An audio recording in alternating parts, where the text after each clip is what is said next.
새로운 방식의 체육 수업이 편입된 지 벌써 17년이 지난 거죠. 그리고 그 효과는 전혀 예상치 못한 곳에서 나타나고 있었습니다. 안녕하세요. 하와이 대저택입니다. 여러분은 성공합니다. 여러분이 그걸 원했기 때문이죠. 네, 오늘 소개해드리는 내용은 지금 여러분이 가는 길, 인생 밖으로 가고 있는 그 길에 정말 큰 도움이 될 내용을 말씀드리고자 하니까요. 잘 들어주셨으면 좋겠습니다. 그냥 바로 오늘부터 도움이 되실 거예요. 존 레이티, 에릭 헤이거먼의 운동하시는 뇌에 담긴 진짜 놀라운 연구 결과들을 가져와서요. 저의 생각까지 더해서 이야기를 나눠보겠습니다. 저자 존 레이티는 하버드대학교 의과대학 정신의학과 교수이자 국제적으로 인정받은 신경정신과 건강 전문가예요. 그는 주로 불안, 주의 산만에 대한 연구를 깊게 해왔고요. 공저자 에릭은 과학 전문 잡지 포퓰러 사이언스의 편집위원입니다. 그래서 이 둘이 연구 결과들을 바탕으로 책을 낸다고 했을 때 책이 출간되기도 전부터 대중의 엄청난 주목을 받기도 했는데요. 오늘 내용의 핵심부터 먼저 말씀드리면 이겁니다. 걸어라. 그러면 성공한다. 네, 일단 저자의 말부터 잠깐 들어볼까요? 누구나 운동을 하면 기분이 좋아진다는 사실은 알지만 도대체 왜 그런지를 아는 사람은 별로 없다. 그저 스트레스가 사라져서 혹은 뭉친 근육이 풀리거나 엔돌핀 수치가 높아져서 그럴 것이라고 짐작할 뿐이다. 하지만 유쾌한 기분이 드는 진짜 이유는 운동을 해서 혈액을 뇌에 공급해주면 뇌가 최적의 상태가 되기 때문이다. 여기 미국에 어떤 학교 하나가 있는데요. 모든 반 시간표 0교시에 체육 수업을 편성해서 학교 전체 성적이 엄청나게 올라간 한 학교 사례가 있습니다. 네이퍼빌 센트럴 고등학교는요. 일리노이주 시카고 서쪽에 있습니다. 오전 7시 10분 갓 입학한 신입생들은 반쯤 졸린 눈으로 천천히 스트레칭을 하고 있어요. 곧바로 이제 체육 선생님이 나타나고요.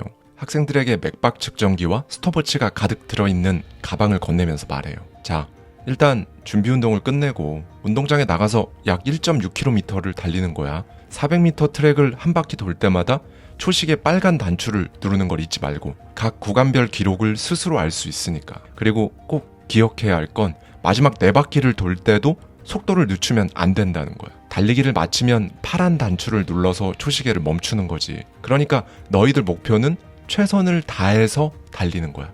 이건 아주 중요한데 달리는 동안 평균 심장박동 수치는 최소 185가 되어야 한다. 네, 학생들은 무거운 몸을 이끌고 밖으로 향합니다. 이 수업은 전통적인 체육 수업과는 완전히 달라요. 왜냐하면 이 수업의 목적 자체가 피고를 하는 것 같이 몸을 쓰는 요령을 배우는 게 아니니까요. 정규 수업, 그러니까 읽고 쓰기를 포함한 다른 과목의 학습 능력 향상에 도움이 되는 부스터 운동에 초점이 맞춰져 있습니다. 그래서 매일 1교시가 시작되기 전에 이 학교의 체육 교사들은요. 다양한 방식으로 심박수를 높게 만드는 유산소 운동을 학생들에게 시키는 거죠. 지금 뛰고 있는 학생들은 읽기 능력을 평가하는 문해 수업을 의무적으로 들어야 하는 신입생들이었어요. 재밌는 거는요. 학교에서 학생들을 의무적으로 그냥 다 0교시 이 유산소 수업에 동원한 게 아니었다는 겁니다. 처음에는 지원한 학생들이 몇 명 없었다고 해요. 그런데 이 0교시 체육 수업을 듣는 학생들이 점차 달라지는 걸 보면서 아이들이 자발적으로 지원을 점점 더 하기 시작한 겁니다. 이 학생들이 받은 수업은 정확히는 평균 심장 박동이 최대 심장 박동 수치의 80에서 90% 수준으로 계속 유지될 수 있게 짧고 굵게 운동을 딱 하고 끝내는 겁니다. 이 수업을 들은 학생들은 아침 운동을 통해 기분이 좋아지는 건 당연하고요. 문해 수업에서도 예전보다 훨씬 뛰어난 읽기 능력을 발휘했다고 해요. 학기 말에 아침 운동을 한 그룹의 학업 성취도를 따로 조사했는데요. 읽기 능력과 문장 이해력은 학기 초에 비해 17% 향상이 된 겁니다. 반면 0교시 체육 수업을 듣지 않고 그냥 정규 체육 수업만 받은 학생들의 향상도는요. 최대 10% 정도에 그쳤다고 하고요. 이 학교의 실험은 계속되었습니다. 0교시 체육 수업을 받는 학생들을 두 그룹으로 나눠서요. 한 그룹은 운동의 효과가 아직 남아있는 2교시에 문해 수업을 받게 했고요. 다른 그룹은 운동의 효과가 사라진 8교시에 수업을 받게 한 거죠. 결과는 당연히 2교시에 수업을 받은 학생들이 월등한 학습 능력을 보였습니다. 이후 교사들은 이 0교시 운동의 효과를 최대한 활용할 수 있게 사실상 가장 어려운 과목을 이 0교시 체육 바로 다음에 편성하기 시작했다고 해요. 그 결과 이 학군에 있는 학생들 중에서 이 학교 학생들이 전국에서 학업 성적이 가장 큰 폭으로 향상됐다고 합니다. 그런데요, 여러분, 저자들이 이 책을 쓰던 시점에서 이런 새로운 방식의 체육 수업이 정규 수업 과정에 편입된 지 벌써 17년이 지난 거죠. 그리고 그 효과는 전혀 예상치 못한 곳에서 나타나고 있었습니다. 지금까지 계속 말씀드린 오늘의 주인공 학교죠. 미국 네이퍼빌 203 학군에 위치한 센트럴 고등학교인데요. 이 영교시 체육 수업을 시작한 이후에요. 학업 성취도는 일리노이주 전체에서 꾸준히 상위 10% 내에 들어간 거죠. 그런데 정작 교육비는 성적이 우수한 일리노이주 다른 공립학교들과 비교했을 때 진짜 현저히 적었던 겁니다. 2005년도에 이 학교 학생 1인당 운영비는 약 $8,000, 우리 돈 약 1,000만 원이었는데요. 같은 주에 속해 있으면서 우수한 또 다른 공립학교인데요. 유트라이어 고등학교의 1인당 운영비는 무려 $15,000, 우리 돈 약 2천만 원이었던 거죠. 중요한 건 이겁니다. 이 두 학교를 견주어 봤을 때 최상위권 평균 점수는 1인당 2천만 원을 투자한 유트라이어가 2점 정도 차이로 높았어요. 그런데 전교생 모두가 의무적으로 치러야 하는 학력평가에서는요, 영교시 체육 수업을 이어오고 있는 센트럴 고등학교가 더 높았다는 거예요. 이제부터 진짜 신기한 결과가 나옵니다. 이제 미국 단위가 아니라 전 세계 단위로 4년마다 실시되는 팀스라는 국제 학업평가 시험이 있는데요. 아까 말씀드린 경쟁학교죠. 유트라이어 고등학교를 비롯한 시카고 18개 학교는요, 자기 학교 점수가 적나라하게 드러나는 걸 원치 않아서 연합으로 참가를 했는데요. 오늘의 주인공 센트럴 고등학교는 그냥 혼자 참가해버립니다. 또 다른 학교들은 공부 잘하는 학생들을 선발해서 내보냈거든요. 이건 좀 당연하잖아요. 그런데 센트럴 고등학교는 그냥 2학년 전체를 통째로 참가시켜버린 거예요. 결과는 어땠을까요? 과학 과목에서 센트럴 고등학교는 시카고 지역 모든 연합팀을 제친 건 당연하고요. 싱가포르까지 제치고 세계 1위를 합니다. 수학의 경우엔 수학 강국인 아시아 국가들 싱가포르, 한국, 대만, 홍콩, 일본에 이어 6위를 했고요. 국가 전체로 보면 미국은 과학 18위, 수학은 19위를 했거든요. 그러니까 이 학교가 진짜 말도 안 되는 결과를 낸 거죠. 이 결과를 두고 당시 미국 언론은 이렇게 평가를 했습니다. 미국은 학군별 차이가 너무 크지만 그래도 네이퍼빌 센트럴 고등학교와 같은 학군이 있어서 아주 다행이다. 이후 미국 전역 꽤 많은 학교들로 이 영교시 체육 수업이 널리 퍼지기 시작했습니다. 자전거 타기, 수영, 댄스, 영교시 체육 수업의 형태는 다양했는데요. 어디까지나 가장 중요한 이 심박수를 올리기에 초점이 맞춰져 있었어요. 이 부분에 대해 저자는 이렇게 말합니다. 나는 네이퍼빌의 학생들이 독특한 체육 수업을 받아서 유달리 똑똑한 거라고 말하고 싶지는 않다. 그러나 다른 지역과 유별나게 다른 점, 독특한 체육 수업이 있고 학업 성적이 극히 뛰어나다는 사실을 지나치기에는 그 상관관계가 너무도 호기심을 자극하는 것이기에 직접 확인하지 않을 수 없었다. 정말로 운동이 무언가를 배우는 것에 영향을 끼칠까? 사실 이 문제를 전문적으로 연구한 사례는 거의 없다. 그런데 이 사실을 가장 분명하게 보여주는 것은 캘리포니아주 교육부가 내놓은 자료이다. 캘리포니아주 교육부의 지난 5년간의 자료를 보면 해마다 어김없이 건강검진 수치가 좋은 학생들이 성적도 더 높았다. 네, 캘리포니아 교육부는 주 정부의 지시로 실제 100만 명이 넘는 학생들의 자료를 조사했다고 하는데요. 폐활량과 체지방 비율을 포함한 총 6개 항목을 측정했습니다. 2001년도 자료를 보면요. 이 수치에서 건강한 학생들의 성적이 건강하지 못한 학생들보다 2배가 높았어요. 여기서 부모가 금수저여서 교육을 더 잘 시켰다는 변수가 있을 수 있잖아요. 그래서 저소득층 학생들만을 대상으로 조사를 했을 때도 마찬가지로 건강한 학생의 점수가 건강하지 못한 학생의 점수보다 더 높게 나온 겁니다. 결국 저자는 뇌 건강이 신체 건강에 비례한다는 결론을 명쾌하게 도출해냅니다. 그리고 이제 여기에 쐐기를 박는 뇌파 측정 실험이 있는데요. 신경생리학자 찰스 힐먼은 학생 216명을 대상으로 캘리포니아주 교육부가 한 것과 똑같이 건강과 성적 간의 상관관계를 분석했어요. 그러다가 정말 흥미로운 사실을 발견했는데요. 앞서 캘리포니아주 교육부가 학생들에게 실시한 6가지 건강 측정 항목 중에 특히 2종목이 성적하고 엄청나게 밀접한 관련이 있다는 사실을 밝혀낸 겁니다. 힐먼 박사는 말해요. 체질량과 폐활량이 성적과 가장 밀접한 상관관계를 보였는데 그 관계가 너무 뚜렷해서 오히려 믿기 어려울 정도였다. 힐먼은 여기에 만족하지 않고 신경학적인 측면에서 더 심도 있는 연구를 진행합니다. 체질량, 폐활량 이 2개 항목에서 평균 이상으로 건강한 아이와 그렇지 않은 아이를 반반씩 섞어놓은 40명의 학생들을 대상으로 집중력, 암기력, 계산 속도를 측정한 거죠. 이 아이들은 뇌의 전기 신호를 측정하기 위해 전극봉이 부착된 수용모 같은 걸 쓰고 실험에 임했고요. 뇌파 측정기에 나타난 결과를 보면요. 사실 너무 명확했습니다. 건강한 아이의 뇌에서 일어나는 전기 신호, 그러니까 뇌 활동이 훨씬 활발했던 거죠. 이게 의미하는 바가 뭐냐면요. 어떤 문제를 해결하기 위해 주의를 집중하는데 훨씬 많은 뉴런이 동원된다는 거예요. 힐먼은 실험 결과로 증거가 더욱 명확해졌다고 말합니다. 신체가 건강하면 집중력이 높아진다는 거죠. 또 힐먼 박사는 학생들이 실수를 한 다음에 대응하는 태도에서도 중요한 사실을 발견해요. 실험 방법론은 여기서는 생략하기로 하고요. 결론은 이 실험을 통해 건강한 아이들이 실수한 다음에도 막 서두르지 않고 다음 문제를 확실하게 맞추려고 소위 마음을 가다듬는다는 사실을 알게 된 겁니다. 이 부분에 대해 저자는 말해요. 운동이 생물학적 변화를 촉발해서 뇌세포들을 서로 연결시킨다는 연구 결과가 도출됨에 따라 운동이 공부에 도움이 된다는 개념이 점점 설득력을 얻고 있다. 뇌세포 간의 연결은 뇌가 위협적인 상황에 대처할 기본적인 능력을 갖추었음을 반영하는 것이다. 그러므로 뇌가 학습을 하기 위해서는 뇌세포 간의 연결이 반드시 이루어져야 한다.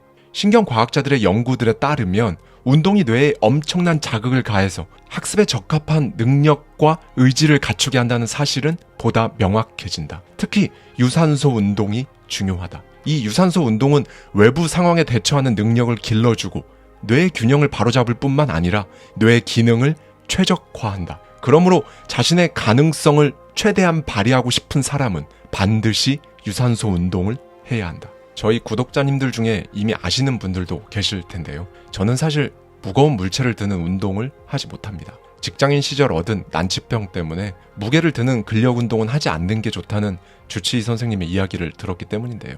그래서 저는 최대한 걷고 뛰는 유산소 운동을 주로 합니다. 처음에 무거운 물체를 드는 운동을 하지 못하게 된다고 들었을 때는요. 난 아직 30대인데 이제 내 건강은 끝이구나 싶었거든요. 그런데 지금 보면 또 그렇지도 않아요. 저자의 이 말이 저는 정말 기억에 남습니다. 가능성을 최대한 발휘하려면 유산소 운동을 해라. 덕분에 저도 이렇게 여러분들께 매일 영상을 올려드리고 있죠. 아울러 저자가 강조하는 부분은 이겁니다. 사실 이 학교에서 가르치는 것은 체육이라기보다는 생활 방식이라고 해야 마땅하다. 조금이라도 젊었을 때 규칙적으로 운동을 한 아이들은 마약에 중독되듯이 운동에 중독된다. 그리고 어른이 되어서도 그럴 가능성이 높다. 이것은 이미 통계로 확인된 사실이다. 네, 여러분. 중독까지는 아니더라도요. 하루 중 진짜 5분이라도 심박수를 한번 올리는 활동을 잠깐이라도 하는 건요. 정말 중요하다고 저는 생각해요. 특히 제 지인의 경우에는요. 뭔가 집중이 필요한 작업을 하기 전에 팔 벌려 뛰기 50번을 하거나 계단을 5층 정도 걸어서 올라오는 정도만 해도 일이 보통 수월하고 만족스럽게 끝난다는 이야기를 많이 하는데요. 혹시라도 여러 사정들로 인해서 운동이라는 게 참 멀게만 느껴지신다면요. 이걸 운동으로 규정하지 마시고요. 하루 중 가장 중요한 일을 쉽게 하면서도 잘할 수 있게 소위 부스터의 개념으로 접근해 보십시오. 이거 하나만 잘해도요. 하루의 자신감 그리고 오늘 하루 잘 살아야겠다는 마음이 차오르실 겁니다. 오늘의 주인공이었던 학교죠. 센트럴 고등학교를 졸업한 두 딸을 둔 한 아빠는 이렇게 말했다고 해요. 이 학교에서는 단순히 운동만 가르치는 게 아닙니다. 아이들의 마음에 변화를 일으킨 거죠. 체육 수업이라기보다는 동기부여 프로그램에 가깝습니다. 덕분에 아이들은 이제 자신의 역량을 믿고 있어요. 두 아이 모두 자신감에 차 있죠. 아이들이 처음부터 그랬던 건 아니에요. 그런데 어느 순간 변해 있었습니다. 길이 없는 숲을 계속 걸어 다니면요. 새로운 길이 생기고 다져지잖아요. 여러분이 뭔가를 그냥 계속 하면요. 거기에 맞춰서 뇌에 새로운 회로가 자리 잡습니다. 길이 나는 거죠. 오늘은 플라톤의 말로 영상을 마치도록 하겠습니다. 신이 우리에게 준 성공에 필요한 두 가지 도구는 교육과 운동이다. 하나는 영혼을 위한 것이고 다른 하나는 신체를 위한 것이다. 이 둘은 결코 분리할 수 없다. 이 둘을 함께 추구하는 자만이 그 길에 이른다.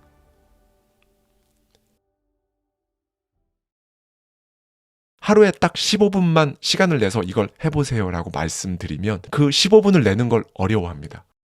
사실 사람이 성공이라는 걸 하려면 꼭 짚고 넘어가야 할 게 몇 가지 있잖아요. 오늘은 미국의 임상 심리학자죠. 질 웨버의 브레인 포그에 담겨있는 인사이트를 가져와서 저의 생각까지 더해서요. 지금 내 머릿속에 안개가 끼어 있는지, 만약 그렇다면 그거 어떻게 걷어내면 되는지에 대해 말씀을 드리고자 합니다. 심리학자인 저자는 불안장애, 슬픔, 상실감, 자존감 저하, 스트레스 등으로 힘들어하는 수많은 사람들과 상담을 했어요. 이 경험들을 토대로 저자는 심리학 분야의 권위 있는 잡지죠. 사이콜로지 투데이에 정기적으로 글을 기고하고 있었습니다. 그리고는 이 책을 냈어요. 저자는 말합니다. 사람들 머리에 안개가 끼어 있다. 그걸 걷어내는 작업은 매일 아침 이루어져야 한다. 제가 예전에도 한번 말씀드린 적 있는데요. 1400년대, 그러니까 15세기에 한 사람이 1년 동안 받아들이는 정보의 양을 지금 2024년을 사는 우리는 딱 하루에 그 정보량을 소화합니다. 너무 많은 일, 직장, 학교, 관계,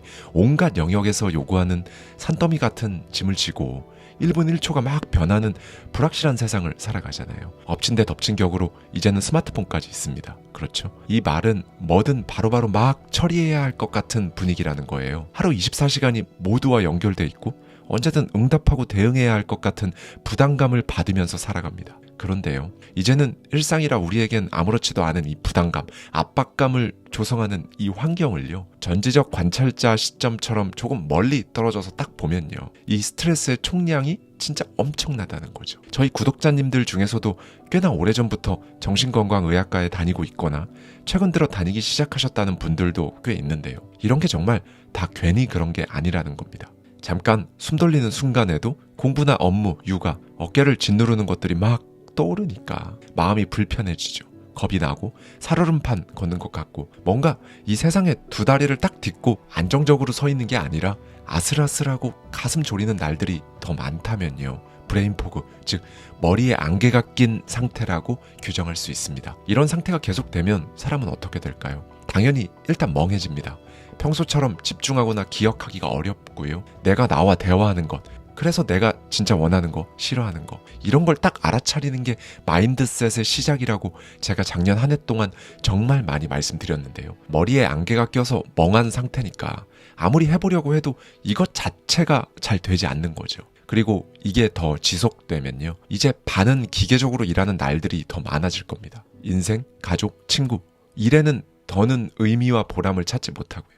여러분, 뇌에 안개가 낀 상태, 이 브레인포그는요, 어수선하고 막 흐트러진 느낌을 주는 것 말고도요, 대인관계도 망친다고 합니다. 심지어 가족들과도 멀어지게 만든다고 해요. 사회생활은 말할 것도 없습니다. 기억력 등이 약화돼서요, 직장에서 제대로 된 능력을 발휘하지 못하고요, 이제 이렇게 만성 스트레스에 시달리는 길로 들어서는 겁니다. 이렇게 되면요, 뇌는 생리적 반응인 투쟁 도피 반응을 계속 켜놓고 있는 모드로 있는 거거든요. 이게 문제가 뭐냐면요, 이제 다소 자극적인 호르몬인 코르티솔 그리고 아드레날린을 쉴 새 없이 분비시킨다는 겁니다. 그러니까 한마디로 안정을 찾지 못하는 거예요. 더 쉽게 말씀드리면 차분하게 뭔가 마음이 평온한 상태, 이런 상태가 되질 않는다는 거죠. 이걸 계속 방치하면요, 우울감, 신경쇠약, 기억력과 집중력 감퇴, 멍해지고 잠을 못 이루는 불면의 날들이 지속됩니다. 여기서 시간이 더 흐르면 이제 아무것도 아닌 것들에 막 스트레스 받고 기운이 소진되고 결국 삶의 방향성까지 잃어버리는 거죠. 저자는 말합니다. 브레인포그를 방치한 사람들은 끓던 냄비가 한순간에 흘러 넘치듯 더는 건강하고 예리하게 생활할 수 없을 거라고, 내가 원하는 방향으로 인생을 끌고 갈 수 없을 거라고 단정짓는 지경에 다다르고 만다. 머리에 안개가 끼면 생각은 길을 잃는다. 만약 지금 영상을 들으시는 여러분이 많이는 아니어도 어느 정도 이런 것 같다, 혹은 여러분 주변에 아끼는 사람이 이런 것 같다 라는 생각이 드신다면요, 이 상태에서 벗어날 수 있는 아주 구체적인 방법들을 오늘 다 말씀드릴 거니까요, 오늘 영상은 특히 더 잘 들어주시면 좋을 것 같습니다. 지금부터 제가 말씀드릴 3가지의 테스트, 그리고 3가지의 해결책을 통해 머릿속에 낀 안개를 싹 다 걷어내는 거죠. 오늘은 꼭 잠깐이라도 시간을 내셔서요, 제가 말씀드리는 테스트를 직접 해보시기를 권해드립니다. 심리 테스트, 이런 것보다 더 쉬워요. 항목은 그냥 듣기만 하시고요, 답을 종이에 꼭 적어보세요. 이 테스트는 겉으로 보여지는 지금 여러분 상태에서부터 시작해서요, 여러분 내면에 있는 원인을 꿰뚫어보는 순서로 점점 파고 들어갈 겁니다. 첫 번째 테스트는 머릿속 안개 지수를 파악하는 건데요, 지금 말씀드리는 17개 항목 중에 4개 이상, 다시 한번 말씀드릴게요. 17개 항목 중에 4개 이상에 해당한다면요, 머릿속에 안개가 끼어있는 브레인포그 상태인 겁니다. 지금부터 조금 빠르게 이 17개 항목을 말씀드려 볼게요. 1. 대화 중에 무슨 말을 하고 있었는지 갑자기 잊어버린다. 2. 매일 바쁜데 할 일을 다 못 마친 듯한 느낌이 든다. 3. 해야 할 일을 잊고 있다가 일정이 닥쳐서야 기억하고 간신히 처리한다. 4. 한 가지 일에만 온전히 집중하기 어렵다. 5. 내 감정이 정확히 어떤지, 삶에서 중요한 게 무엇인지 잘 모르겠다. 6. 허덕이며 하루하루 버틸 뿐 주도적으로 삶을 영위하지 못한다. 7. 만사가 귀찮고 어떤 일에도 의욕이 생기지 않는다. 8. 안 바쁠 때는 멍하니 스마트폰만 들여다본다.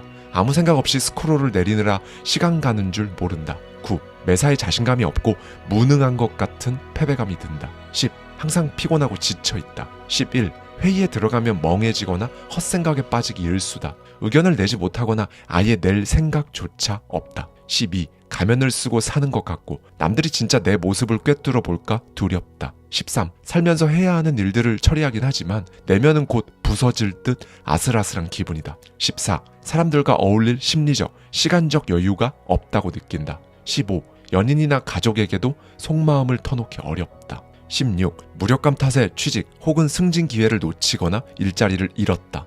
17. 불면증, 과식 또는 식욕 감퇴 등 스트레스가 원인으로 추정되는 신체적 문제를 겪고 있다. 네, 여러분 어떠신가요? 위 항목에 4가지 이상 해당된다고 판단됐다면요. 이제 두 번째 테스트로 여러분 몸의 스트레스 반응을 파악할 겁니다. 최근 5일 동안에요. 여러분이 어땠었는지 떠올리면서 지금부터 제가 말씀드리는 항목에 대한 답을 종이에 적어보세요. 6개 항목입니다. 1. 매일 몇 시간 주무셨나요? 수면에 있어서 가장 권위 있는 하버드 의과대학 매튜 워커 박사는요, 하루 7시간 이상 자는 걸 권장합니다. 2. 하루 중 무언가를 잊어버리는 횟수가 얼마나 됐나요? 평균적으로 매일 하루에 하나 이상씩 무언가를 잊고 있다면 스스로를 점검해야 합니다. 3. 하루 동안 체력이 어떻게 변하나요? 아침, 점심, 저녁 순으로요. 체력 수준이 높음, 중간, 낮음 이렇게 구분해서 적어보세요. 4. 하루 중 머리가 멍해지거나 한눈을 팔거나 의미 없는 몽상에 빠지는 횟수가 어떻게 되나요? 5. 새로운 정보를 받아들일 때 그걸 일정표에 바로 적는지 아니면 곧장 다른 무언가에 시선을 돌리는지 체크해보세요. 얼마나 자주 산만해지고 눈앞의 상황과 동떨어진 일에 대해 생각하는지 확인하는 겁니다. 6. 스트레스를 받으면 신체에 어떤 증상이 나타나나요?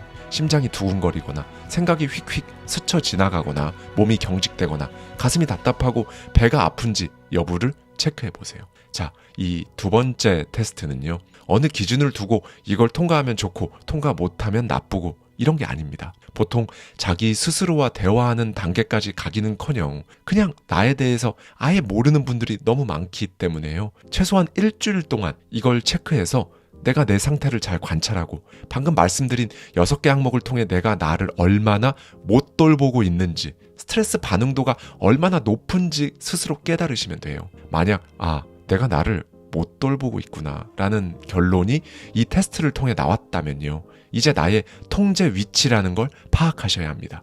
이 통제 위치라는 건요. 쉽게 말씀드리면 하루 동안 일어나는 모든 일에 대해 내가 얼마나 책임을 느끼는지 가리키는 개념이에요. 이 통제 위치는 반드시 외부에 있는 걸 여러분 내부로 끌고 들어와야 합니다. 이 통제 위치가 그냥 계속 외부에 있으면요. 애초에 스트레스를 관리할 수가 없어요. 그렇게 되면 결과적으로 브레인 포그를 걷어낼 수도 없고요. 다만 정신의학적으로 특정한 진단을 받으신 분들은 예외라는 점을 참고해 주시고요. 자, 마지막 3번째 테스트는요. 여러분의 통제 위치, 그러니까 지금 여러분이 여러분 삶에 대해 얼마나 책임을 지며 살고 있는지 파악하는 겁니다. 내 삶을 지배하는 건 누구인지, 내 삶을 내가 컨트롤하고 있는지, 아니면 휘둘리고 컨트롤 당하고 있는지 지금 말씀드릴 질문에 예, 아니오로만 적어보시면 됩니다. 9개 항목입니다. 1. 인생에서 일어나는 좋은 일들이 행운이나 우연이라 생각한다. 2. 좌절하거나 실패했을 때 남을 원망한다. 3. 기분이 상할 때는 감정을 주체하기 어렵다. 4. 친구, 연인, 가족과 말다툼을 할 때는 상대가 저지른 잘못을 곱씹는다. 5. 인간관계나 업무에서 난관에 부딪히면 그냥 다 포기하고 싶어진다. 6. 능동적으로 생각하는 대신 매일 벌어지는 상황에 반쯤 기계적으로 대응하면서 생활한다. 7. 현재 나의 마음 상태가 어지러운 이유는 여러 사건, 즉 정치, 국제적 상황, 업무 스트레스, 가정 내 변화 같은 것들 때문이라고 생각한다. 8. 항상 제자리를 맴도는데도 결국 같은 행동을 매일 반복하려 한다. 9. 노력하고 안전지대를 벗어나고 새로운 대응 전략을 시도해도 달라지는 일은 없을 것 같다. 만약 모든 항목에 예라고 답했다면요, 여러분의 통제 위치가 완전히 외부에 있다는 걸 의미해요. 여러분이 여러분 스스로를 완전히 컨트롤할 수가 없는 상태인 거죠. 일부 항목에만 예라고 답했다면요, 특정 상황일 때 여러분은 여러분을 컨트롤하지 못하는 상태인 겁니다.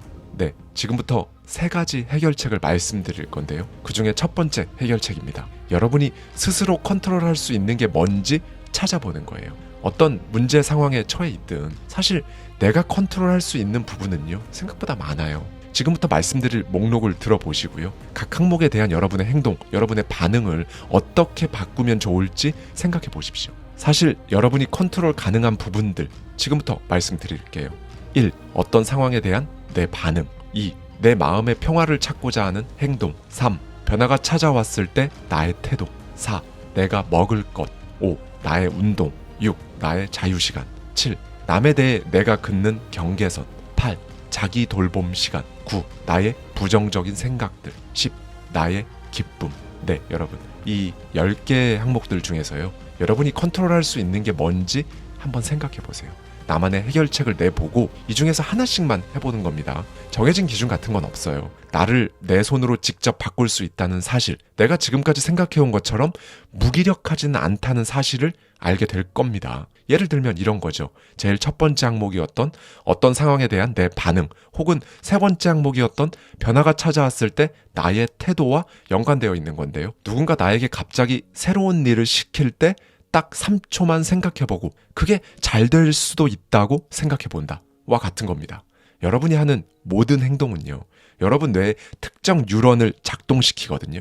이 말은 어떤 행동을 자주 하면요, 해당 뉴런이 자주 작동하면서 뇌에 각인이 되는 거예요. 사실 지금까지 우리는 이 브레인 포고를 이겨내는데 전혀 도움이 되지 않는 방향으로 습관을 잡아왔을 가능성이 크거든요. 그래서 이미 여러분의 통제 위치를 외부에 두는 게 습관이 됐을 거예요.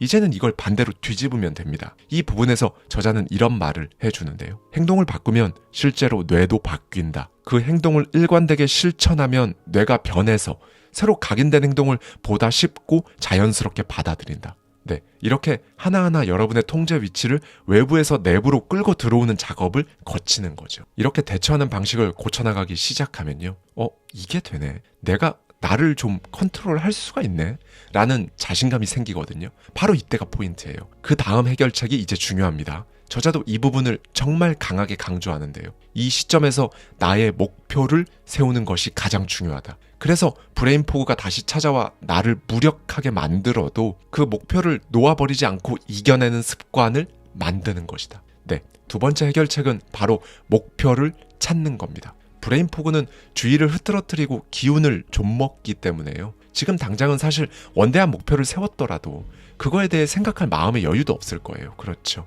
그래도 잠깐 시간을 내서요, 상상하는 겁니다. 지금 이 스트레스들이 사라지면 어떤 느낌일까? 내가 지금처럼 매일 그냥 무기력하지 않은 상태라면, 어깨를 짓누르는 무거운 짐이 사라진다면 내 삶은 어떤 모습일까? 어떤 느낌이 들까? 무엇보다 나는 어떤 행동을 하게 될까? 한마디로 이 브레인 포그에서 탈출하면 여러분 삶이 어떻게 바뀔지 써보는 겁니다. 좀 더 확 와닿으시도록 제가 예시로 문장 몇 개 말씀드려 볼게요. 지금처럼 항상 스트레스에 시달리지 않는다면 내가 하는 일은 이것이다. 지금처럼 정신없는 상태가 아니라면 내가 가장 먼저 하고 싶은 일은 이것이다. 내가 능력이 있고 내 삶이 제대로 정돈되어 있다고 느껴진다면 내 마음은 이렇다. 지금 내 마음이 평온하다면 내가 가장 먼저 새롭게 시작할 건 이것이다. 네, 여러분, 여기까지 잘 따라오셨나요? 여러분이 쓴 이것, 그게 여러분 목표예요. 그런데 이 최종 목표에 다다를 수 있게 지금 당장 엔진 역할을 해줄 수 있는 부수적인 목표들이 필요하거든요. 절대로 어렵게 생각하지 마시고요. 지금부터 제가 말씀드리는 항목들 중에서요, 제일 마음이 가는 것, 그냥 여러분이 지금 당장 그렇게 하고 싶은 항목을 딱 기억해 두세요. 그리고 이 항목들을 하기 위해 내가 나를 위해 뭘 해주면 되는지 딱 정하면 됩니다. 1. 지금 당장 나는 자산 규모나 수입을 끌어올리고 싶다. 그렇다면 나는 지금 무엇에 집중할 것인가? 2. 지금 당장 나는 몸담은 회사에서 성과를 내고 싶다. 그렇다면 나는 지금 무엇에 집중할 것인가? 3. 지금 당장 나는 성적을 올리거나 특정 자격증을 따고 싶다. 그렇다면 나는 지금 무엇에 집중할 것인가? 4. 지금 당장 나는 다른 무엇보다 내 인생에 만족하고 싶다. 그렇다면 나는 지금 무엇에 집중할 것인가? 5. 지금 당장 나는 매일 더 즐겁게 좀 더 설레게 살고 싶다. 그렇다면 지금 나는 뭘 해야 하는가? 저자는 이걸 엔진 목표라고 정의해야 합니다. 이 중에서 여러분 마음에 드는 걸 고르시면 되는 거예요. 그리고 그냥 지금 오늘 그걸 위해 뭘 해야 하는지 적어보십시오. 그럴 여건이 안 된다면 생각이라도 꼭 해보세요. 네, 여기까지 따라오신 여러분 너무 고생 많으셨습니다. 이제 3가지 해결 방법 중에 가장 중요한 마지막 해결책 하나 남았어요. 이건 여건이 되는 분들은 반드시 꼭 해보시기를 제가 정말 강하게 권해드립니다. 매일 15분 시간을 내셔야 해요. 1. 15분간 타이머를 맞추시고요. 2. 브레인포그에서 벗어난 삶의 모습을 담은 최종 목표를 읽어보세요. 3. 그리고 그 최종 목표를 달성하기 위해 수반되는 목표죠.